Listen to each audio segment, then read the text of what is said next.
دیا جا رہا ہے تو آج بھی ہو رہا ہے۔ دعوت و تبلیغ کا کام مفید ترین کاموں میں سے ایک کام ہے۔ 100 دفعہ مانیں گے اور 100 دفعہ کہیں گے کہ جس کو موقع ہے وہ ضرور جائے، مگر ایک دفعہ بھی یہ بات نہیں مانیں گے کہ یہ جہاد ہے، یہ جہاد کی آیتیں اور حدیثیں اس پر صادق ہیں۔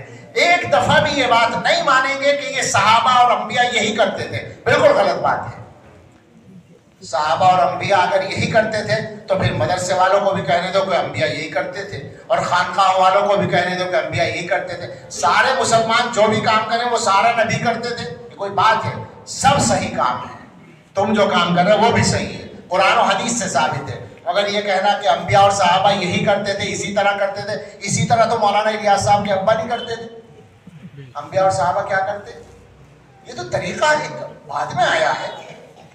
ضرور جاؤ، ضرور کرو، مگر آدمی بن کر کرو۔ کوئی ضروری نہیں ہے کہ جو کام کرو اسے سب سے بڑا ہی ثابت کر کے کرو، دین کے سارے کام ہیں۔ اسی طرح سے مدرسوں والے یا خانقاہوں والے وہ بھی سمجھ لیں اچھی طرح سے کہ یہ کوئی بھی دعویٰ نہ کرے۔ غیر مسلموں میں تبلیغ کا کام کرنے والے، آج کل ایک طریقہ ہے، بعض لوگوں نے یہ دعوے کر رکھے ہیں کہ سب سے بڑا کام وہی ہے۔ عجیب مصیبت یہ ہے کہ جب تک اپنے کام کو سب سے بڑا نہ کہیں کام نہیں ہوتا۔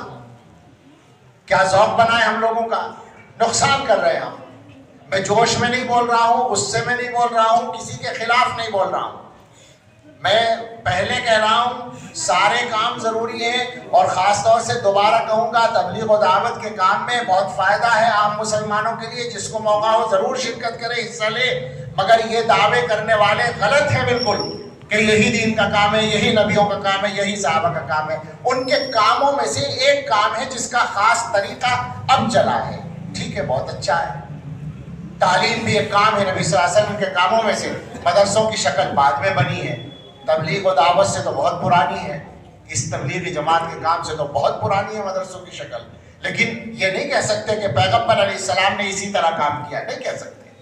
اور تزکیہ یہ پیغمبر علیہ السلام کا سب سے پہلا کام ہے، لیکن خانقاہوں والے یہ دعویٰ کریں کہ یہی طریقہ حضور کا ہے، بالکل غلط ہوگا، حالانکہ یہ مدرسوں سے بھی پرانا ہے، یہ دور تابعین میں شروع ہو چکا ہے۔ مگر یہ کہیں کہ پیغمبر یہی کرتے تھے، یہ دعویٰ کرنا غلط ہوگا۔ سب سے گزارش ہے کہ اچھی طرح سمجھ لیں، دین نہ ہمارے ہاتھ میں ہے نہ ہمارے بزرگوں کے ہاتھ میں ہے۔ دین نہ حضرت نانوتوی کا، نہ حضرت گنگوہی کا، نہ حضرت تھانوی کا، نہ حضرت مدنی کا، نہ مولانا الیاس صاحب کا۔